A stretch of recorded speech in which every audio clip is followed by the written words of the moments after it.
Our first term was very, very difficult.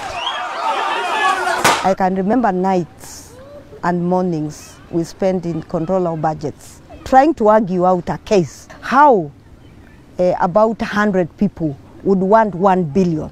And we insisted that this money had come to the grassroots so that it could benefit the larger population. It has proved beyond reasonable doubt, Mr. Speaker, that the executive are our enemies.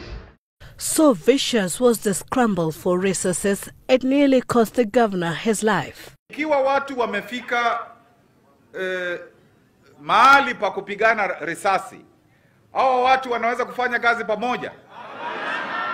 He gave up the fight and sought the dissolution of the county government. It was a gamble, but really I reached a point where I could not pretend to be working when it was not possible. The conflicts that there is resources, power, and it's power to steal, nothing else. It's true. The MCAs thought that it was not possible for a governor to give up a position and or to want to expose himself to another election. And for Makueni, devolution seemed dead on arrival. As the other 46 counties struggled to find their footing, this county simply didn't take off. Until 3 years later, when the MCA stalemate was unlocked, that Makueni's industries and projects sprang up. With the cooperation of the MCAs, this ₹500 million shilling fruit processing plant was launched in June last year. 12,000 farmers, including John Maundu, now have a market for their produce. Previously, they were at the mercy of brokers. Our farmers were experiencing post-harvest losses between 30 to 40%. Maana watakuja kusema ni shilingi ngapi? Hiyo ni tuseme shilingi 5 anachukua hivi. Wanakuwa conmen, unaona wanaweka na mnaina, wengine ni walevi, wanachukua hata anaweza kuchukua ine namna hiyo. We buy them at 15 shillings a kilo. So this idea of brokers buying for 3 shillings is no more. The value for our mangoes now is 3 billion. It's above 3 billion. This factory in Kikambala is scheduled to process at least 2,100 metric tons of Makueni's mangoes this season. With 2,100 metric tons, that is almost 4,000 drums. And one drum here has a capacity of 205 liters. And it ranges between 65 shillings to 75 shillings a liter. Each of these drums of mango puree fetches over 14,000 shillings. 4,000 drums will translate to close to 60 million shillings. This is pure mango, no additive, nothing. And whatever we put in the drums can have a lifespan of 18 months. So that also gives us time to even look for the best markets for our produce. Expansion plans are also underway to process oranges, avocados, tomatoes and watermelons from the county. Dairy farmers are also reaping the cream of the Makueni County revival.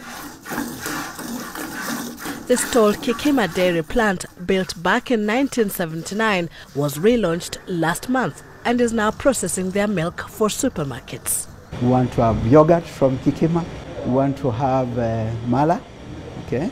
We want to have possibly even butter.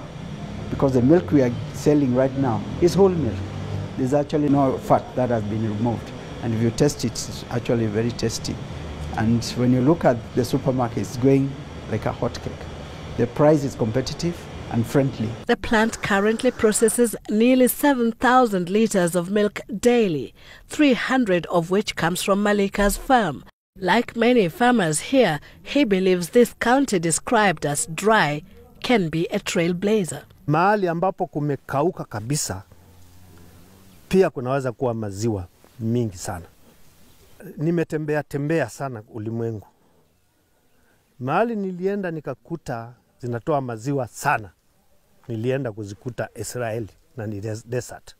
Mkulima wa Afrika, huku kwetu Afrika, yule ambaye ametoa maziwa mingi 64 liters per 1 cow per day. Anaitwa Chalo. Ni hapa Machakos, panaitwa Chemutheke. Dry. Drought has been Makueni's second nature, but that too is changing. Some of the highlights of the Vision 25, the bottom line is water. We want to see a county where households at least have 20,000 liters of water. And that's why I came up with the merry-go-rounds for tanks.